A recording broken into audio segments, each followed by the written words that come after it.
Good morning from Chiang Dao, Thailand. It's almost 7 o'clock in the morning here, and I don't have firm, definite plans for the day, but I know it's going to start with a scooter ride to a local temple on the slopes of the Chiang Dao mountain, and then from that temple you can climb up 500 steps or some height to kind of a lookout point, which is supposed to be quite nice. As I've mentioned in previous videos, this is not the time of year to be out here for the views because everything is so hazy, but it is just how it is right now. And even if the view isn't amazing, it's, I like to get up high and look around me. And I see a little bit of the sun peeking through the clouds up there. I don't know how clear it is, but you can just see a little bit of blue sky there, and you can see a few rays of sun coming through. I think sunrise technically was about 15 minutes ago, but I'm going to get on my scooter, which is waiting patiently for me right there, and ride to this temple. I was already in the parking lot for this temple a few days ago. I was just riding around in that area. I didn't do the climb up. I just went to see where this temple was located. And one thing I noticed was a sign there that said, "Beware of savage dogs." And they had photographs of a couple of specific dogs that they were warning you about. And while I was there, I was chatting with this other YouTuber couple from Romania and Poland. Their YouTube channel is called There to Explore. Anyway, I was standing there for a few minutes in the parking lot chatting with them. And while we were there, I suddenly heard these dogs erupting in growls and barks.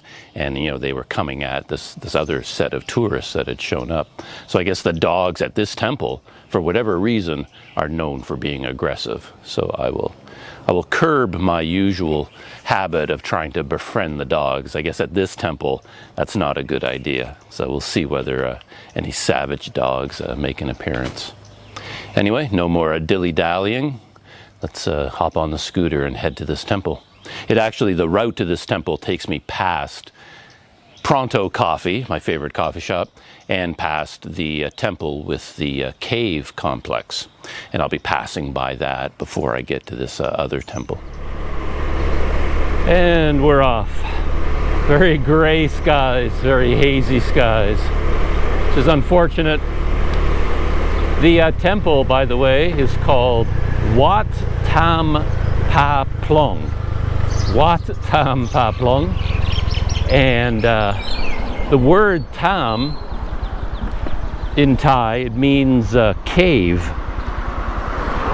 So since this one is the Wat Tham Pha Phlong, I assume there's some kind of a cave at this temple as well. I hadn't heard about anything like a large cave system, but perhaps there's sort of like an indentation in the mountain, sort of a low-hanging cavern or something in the temple, or the shrine is built into that cavern looking outward, something like that. But anyway, this is another sort of cave temple where I'm going. But even though there isn't much chance of getting a beautiful sunrise from up there, it's still a good idea to go early in the morning, just because it's so much cooler. The other day when I came out of the main cave, the Chiang Dao cave, it really was like stepping into a furnace, because during the day right now, it is getting hotter and hotter during the day. So it's best to do these things as early in the morning as possible. And there's Doi Chiang Dao ahead of us. You can barely make it out. It's just this large, gray, hulking mass rising up above the city right now. But you can't see any of the details because of the haze.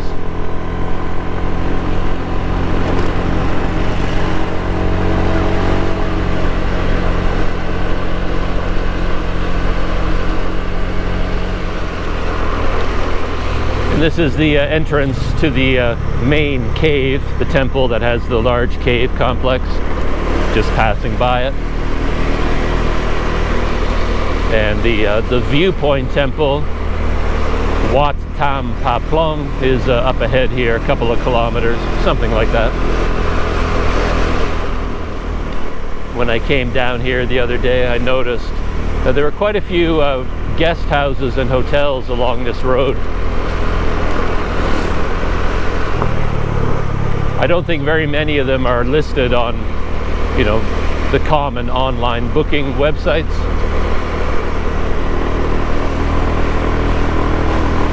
But it'd probably be nice, quite nice to stay out here, right along, you know, right beside the mountain. One of the more famous places is called the Nest. I think there are two of them here, Nest 1 and Nest 2. And I wasn't quite sure. Well, here on the left, for example, is the Chiang Dao Hut Resort. This is one of the many places that you pass by. Okay, and this set of buildings on the right, that's also part of the Chiang Dao Hut Resort. I just saw a sign for the Nest 2, but I'm not sure where it is. I didn't see it last time. I didn't see a sign for it. It's another place, rooms for rent, motorcycle rentals. And there's the at-home Chiang Dao Resort. Looks quite nice. Here's a large place called Jin's. Oh, okay. The sign here says, sorry, Jin's is closed. They'll open again in May. So it's becoming more and more clear to me that March and April is not the time to come here. Even the place where I'm staying, Chan and Case Rooms for Rent, the Dutchman that owns and runs the place, Case, he's not even here. He basically takes off every year for a couple of months and goes somewhere else in Thailand where the weather is better. I think he goes down south, stays on a beach for a couple of months, and then when the tourist season picks up again, he'll return. So I think a lot of the places here are closed right now because it's the off season.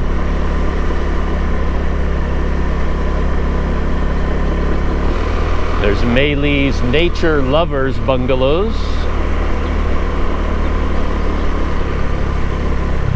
Oh, okay. I think I just saw a sign for the Nest. Welcome to Chiang Dao Nest. Western food, drinks, and accommodation. So yeah, this is one place I've heard a lot about. And if it were a bit later in the morning, you know, I would go down there and just take a look at the place, but there's probably nobody awake yet. I don't really want to bother anyone.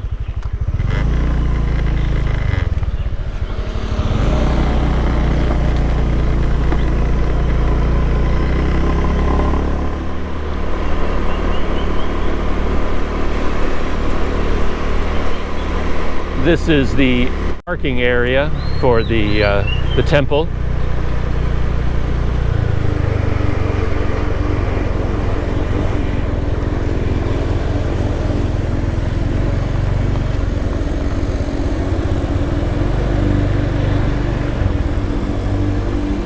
And as I pointed out yesterday, or my last video, here's the sign. Beware of savage dog. Oh, I think one of the dogs is right there, actually. This one on the left, the dark one.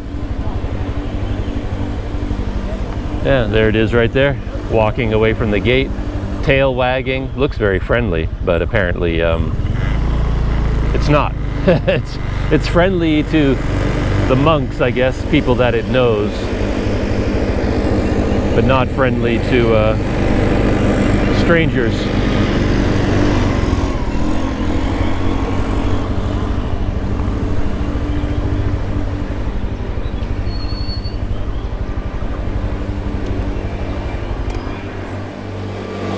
I've just parked my scooter here in the parking lot, and there's quite a long series of message boards here, you know, giving the history. You can see them all behind me. I've read them all from beginning to end, and I'm not quite sure what the connection is between the story here and the temple.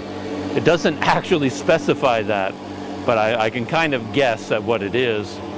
It's basically the story of a very famous monk in Thailand, Luang Pu Mun Buddhidata is the name of this monk, and he was very famous for his teachings, and I guess he was known as a true forest monk, a monk who achieved his peace of mind and enlightenment through basically communing with nature, as far as I could make out. Long walks through the deep forest, mountains, caves, anything to do with nature to clear his mind and gain enlightenment. He would use natural settings to aid him in meditation, and he developed a lot of his teachings based on that. So there's a lot about him here and all about his teachings. But it never says at any point that this temple is connected with him. It doesn't say he lived here and died here or taught people here. It doesn't say that, but I assume this is where he lived. This temple would have been his base, his home. I'm just guessing though, because it doesn't say it. But I find it quite interesting that I'm reading about this famous monk who based all his teachings on meditation in the quiet solitude of nature, and yet here at his temple, you know, what I encounter are those two monks behind me with the leaf blowers. That they have like backpacks on their back, like gas-powered motors driving these very loud leaf blowers. And somehow I don't think Luang Pu Mun Buddhidata would approve of that. He'd probably rather have them out here with a broom or something, sweeping up the leaves. Anyway, it just struck me as kind of funny. And there is one of the savage dogs, apparently. Kind of finally noticed me and doesn't like me hanging out with my camera. And I think that is the other one, known to be savage. I've spent a few minutes down here at the bottom of the trail inside the temple compound, and there are a few things that you can read here and maps, and there's a lot of information about, again, the monk who appears to be the spiritual inspiration for this temple, if in fact he didn't live here, though I assume he did. He is very much interested in nature and preserving nature. And there was a sign here talking about how the monks here play an active role in protecting wildlife and preventing what they call unnatural forest fires, which I guess would refer to, you know, the practice of burning fields and things like that. So the sign that I read here encourages visitors to, you know, pay attention to the natural setting and see, does it strike you as different from other parts of Thailand, you know, because of the efforts of the monks in terms of preserving wildlife and the forest. But it's certainly a beautiful and quiet place.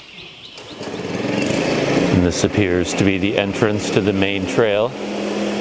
And there goes the monk with the leaf blower again. And here on the right you can see some of the forest. Kind of a beautiful natural setting.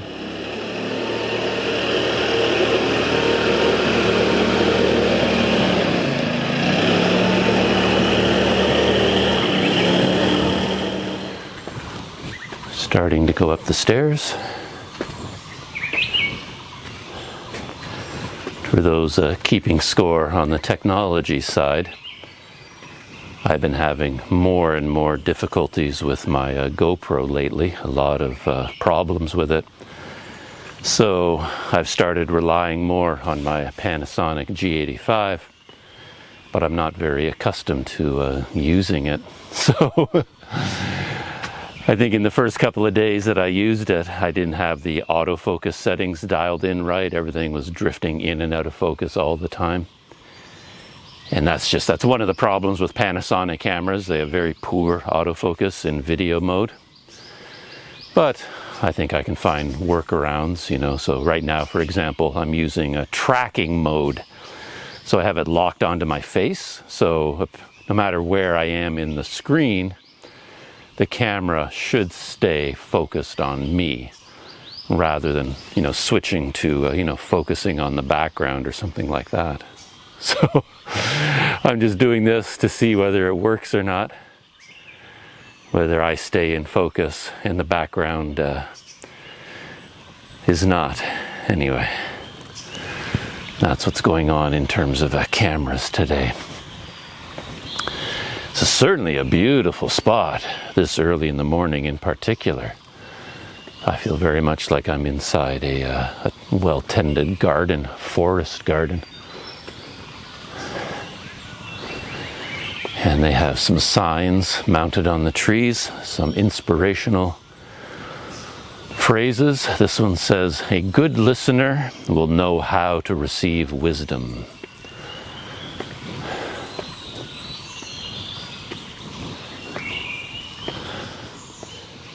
So the sun has just come up above the nearby hills, so I'm starting to get some sunlight coming through here, lighting up the trail and the temple. It's very nice here.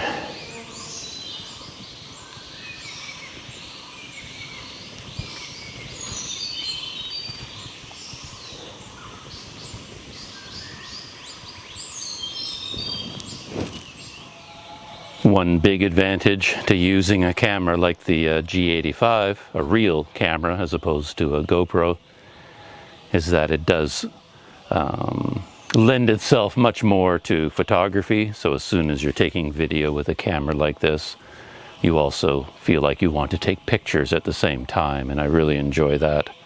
With the GoPro you can take pictures, but you can't really do a whole lot with that camera in terms of photography. So quite enjoying being out in the in the forest like this using the G85, because I feel encouraged to take pictures of plants and flowers and some of the statues and scenery around me. And yeah, helps you to slow down and appreciate your surroundings more. I've reached this point in the trail, and underneath that little building there's a sign that says something like, oh, I've forgotten already how many, but I think it says you have come up 309 of the most difficult steps, and from here to reach the top, it's a lot easier. Let's see, yeah, that's what it's, oh no, I've got it backwards. You've passed 201 toughest steps, with 309 easier steps left to reach the top. So that's where we are now. But I've noticed that a lot of these temples, you know, when they do have steps to reach the top, they make a huge deal out of them. And I'm not quite sure why it's considered to be such a big deal. I don't know. You know, when you come to, I was talking to some people about coming here, and everybody was going on about the 500 steps to the top, climbing up 500 steps. And honestly, what is 500 steps? You know, it's not like you're climbing up Everest or anything like that. I mean, 500 steps is nothing at all. It's not really worth even mentioning, but oh, another one of the savage dogs going by. I've been passed by quite a number of them. They accompany the monks on their way up and down the stairs.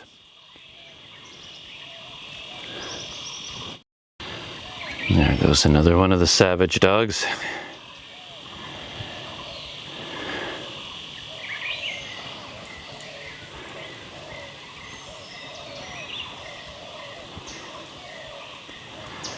I think they can handle the 500 steps without too much difficulty. I've reached the very top of the 500 steps. And there's quite a large set of buildings up here, as well as monk living quarters and things like that. And I was talking about how climbing up 500 steps really is not that big a deal, and it isn't.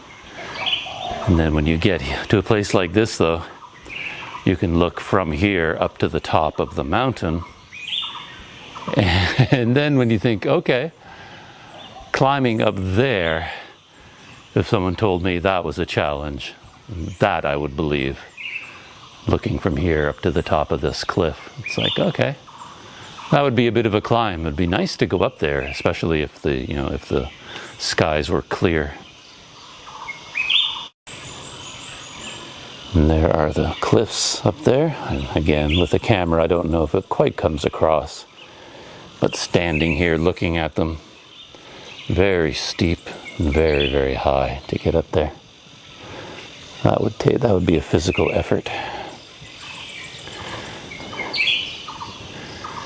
They have some bells here,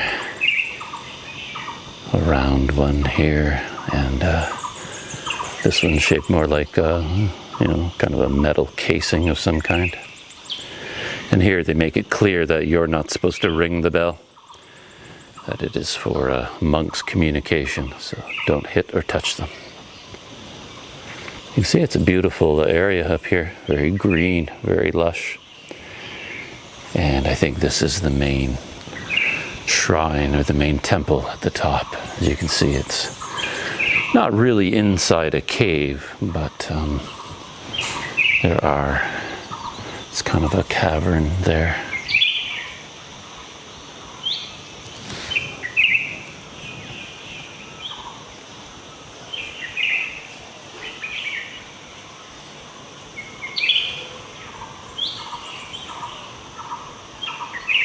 I didn't actually go inside the cave with the shrine. Just as I reached the top, I could see inside, and there was a group of monks seated on the inside, and they looked to be meditating and enjoying a morning meal, I think. But whatever they were doing it in perfect silence, according, I guess, to the teachings of the founder of this temple. So I turned around and left them in peace. Seeing that definitely tells me that I could never be a monk. I couldn't be with a group of people like that for extended periods of time and not talk. I mean, I've always got things to say, things to talk about. It's one of the great pleasures of life, talking to other people. So, yeah, I could not be a silent monk, I don't think.